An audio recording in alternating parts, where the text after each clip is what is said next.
I want to bring in retired Rear Admiral for the U.S. Navy and senior fellow at Foundation for the Defense of Democracies, Mark Montgomery, to help me break this down. The removal of some of those restrictions, Mark, I have to believe, is the right step forward.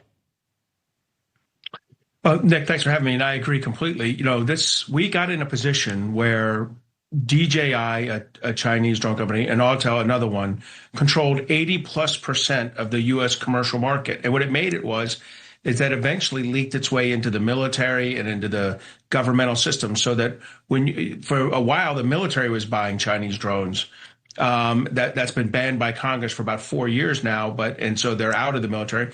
But in addition, federal law enforcement, the FBI, others were buying them, and then they were all over local law enforcement.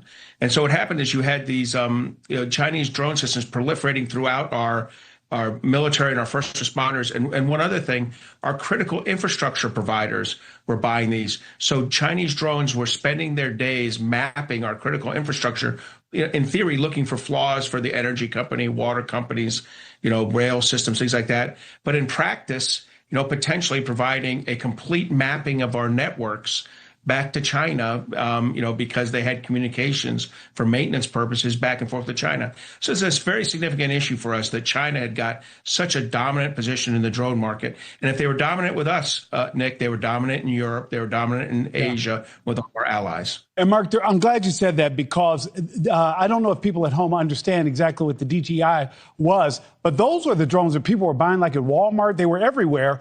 They were so commercially available that you had friends next door using them just recreationally, possibly feeding information back to an adversary.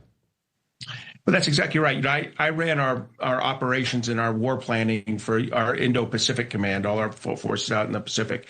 And if I could have had a dream scenario, I'd go to bed at night and U.S. drones would map the Chinese infrastructure and send it back to me the next morning. Well, my Chinese counterpart basically had that with these DJI systems. I don't worry a ton about what my 17-year-old son buys at Walmart. I do worry about what power companies buy, what law enforcement buys, what the FBI buys, what the military buys. That stuff has to be out. The problem, of course, is if DJI dominates the Walmart market, dominate what's available to the military and federal law enforcement. Mark, what do we do when China makes more drones in a day than the United States makes in a year? Do you think this loosening of regulatory framework will really help, or are we just so far behind? Well, both things can be true. We are far behind, and this will help. Look, we have time here in the sense that I don't think the war starts tomorrow, right? Most of us who do this for a living, look at China, Taiwan kind of war planning. We have several years. Let's take advantage of them, though. What we don't have time is to continue to debate this. At this point, we have to invest in U.S. companies building them, and it's across a range. Some of the drones, like the cool drones that that the military uses to do strikes in Iraq or Afghanistan, you see on TV, those kind of high-end ones, that's one piece of business. We're doing okay there.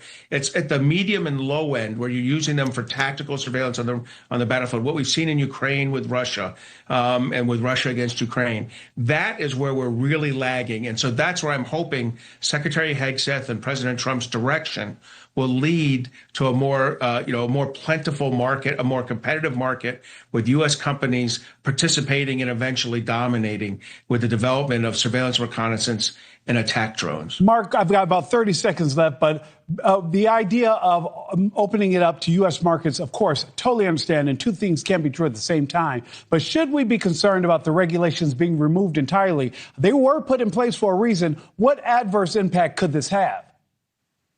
Well, look, obviously, I worry about flight safety and things like that. The regulations surrounding how drones operate around military bases, how drones operate around transportation nodes, that still has to be adhered to. We can't have, it's unsafe for us to be flying with that. And most drones have guidance in them to land when in the vicinity of an airport, not all.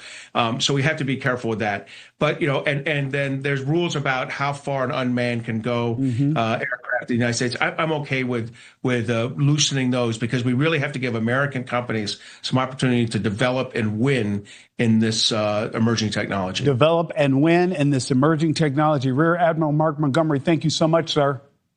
Thank you for having me.